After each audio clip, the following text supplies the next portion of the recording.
ee yimaada marka ay ardayda dugsiga wax ka baranayaan.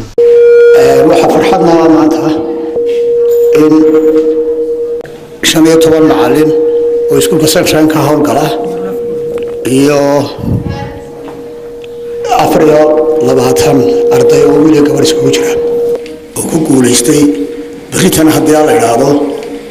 ilaahay naguma keenaa dad xaadis yimaada ama dhibi aanu haysano dad group ka howlgala qofku tababar uu qaato markiiba ilmihii wuxuu qaban karay uu qabanaya ilaahay waajibkeenu waa taase hadda class aa ku ag fadhiya ayaa wax ku dhici kara soo qalin qoraniyo ayisa sareeya dhiigba markaa shax ka soo oranaya ilmihii waa ilmo yar walgaba inuu markaa naxo walgaba inuu halka ku dhiig baxo wax dhici karta inuu oohin halka ku bilaabo qofkii ag fadhiya haduu garanay markaas loo sameeyo markaaba uu qabanaya si loo qabto markaaba dhiig uu ka qabanaya marka waxaas waxa noqonaysa inuu qof bini aadam u badbaadiyo bisha casana waxay u taagan tahay gargaarka degdega ah guri kasto oo kamida guriyeena inuu yaalo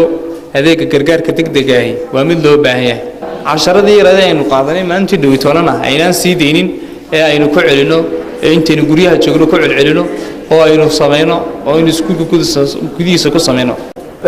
runtii muddo yar oo kala ku dhameeyay gargaarka degdega ah ee shaqaalaha iyo macallimiinta ka howlgala iskuulka Sunshine iyo ardayda iskuulka Sunshine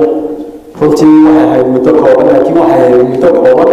oo qaadan muhiim ah aan halka ku qaadanay runtii maanta ardaydan halkan shahaadada ku guddoonsiin doono waxay xirfad u leeyihiin inay ka jawaabaan wixii ka dhaca dhaawac ama dhibaato ka soo gaadha ardayda iskuulka sharaf bay tahay maanta inaan kala soo qayb gala ardayda halkan ku qaadatay gargaarka degdega ah oo aan oran karo